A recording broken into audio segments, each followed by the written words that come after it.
Hey Facebook, it's Michelle Crawford from Being More Human, and I'm super excited to let you know that we're going to be, in addition to the Facebook Live interviews that we do with inspiring people on a Monday, I'm going to be doing another Facebook Live for you each week on a Thursday if possible, and around this time if possible. But what we want to do is bring to you a little bit more useful information that's super quick. So we're looking at fast 10-minute piece style content pieces for you.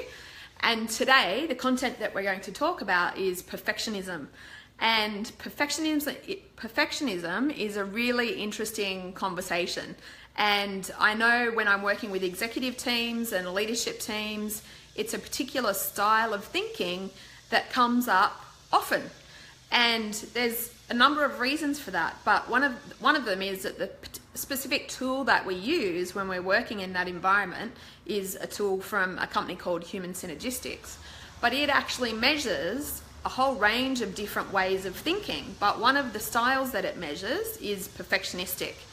So you might have suffered from perfectionistic type thinking yourself. You might know someone who does, or you might live with someone who is a perfectionist. So sometimes you can hear people talking about being a perfectionist as though it's a bit of a badge of honor, as something that they're very proud of. And very often someone who's highly perfectionistic will attach that style of thinking and they'll believe that it's very effective. But I guess there's some challenges around that I'd like to talk about today. So in the challenges that I'm talking about around being perfectionistic, I'm talking about if you are highly perfectionistic. So there's two key elements to being perfectionistic. One is the expectations that you have of yourself as a perfectionist. And the second part is the expectations that you have on other people around you as a perfectionist. And for some people, if they're very, very high on this style of thinking, they'll have both of those things. They'll both have very, very high expectations of themselves, and they'll have equally high expectations of other people around them.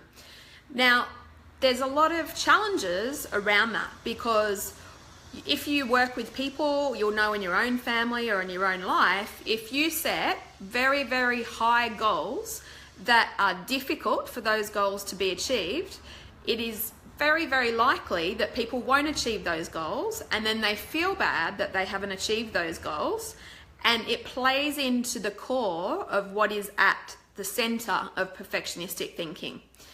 And as with most of these things that aren't super useful for us, the core and the center of perfectionistic thinking is all about how worthy that you feel. And it's interesting because people that are really high in perfectionistic thinking want to do a job. It's not about a good quality job. That's not perfectionistic thinking. Perfectionistic thinking is they want to make sure that absolutely everything is spot on and accurate, and there's no mistakes and no scope for growth or for error. And so in that environment, people can be quite slow at what they do. If you want a job done quickly, don't give it to a perfectionist or someone who's high in that thinking, because of the very fact that that person feels immobilized by wanting to make sure that everything is exactly right. They're going to be often up to 2 times or sometimes more, depending on their thinking, slower than the person beside you. The other interesting side product of perfectionistic thinking is if you're in an organization and you're a manager. So you can imagine if you've ever had a manager before that has super, super high goals that there's no possible way that you can achieve, and you're reporting into this person, what that actually does to your motivation. It actually makes you demotivated, and it makes you less likely to want to do what that manager needs you to do. So from a management or a leadership point of view, it can be a very, very ineffective style.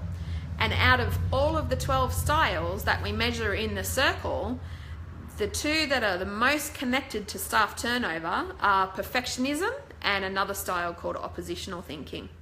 So I just wanted to really quickly bring a snapshot to you today about perfectionistic thinking. If this is you and you know that you are highly perfectionistic, I would challenge you to do something like go out of the house in the morning with everything not being spotless. If you have a high need for control about an order, about your surroundings, I would challenge you to walk out of the house with things not exactly how you want them to be. There could be so many challenges you could put forward for yourself, but the key thing to remember is you are a good person, whether you do a perfect job, a fantastic job, an exceptional job, an average job, or even a poor job. You are still a good person. And at the end of the day, that's the key that you want to go home with and remember. You're a good person no matter what standard of task that you actually do. So thanks very much. If you've got any questions or comments, just feel free to pop them down in the feed and we can continue the conversation about perfectionism. Thanks a lot.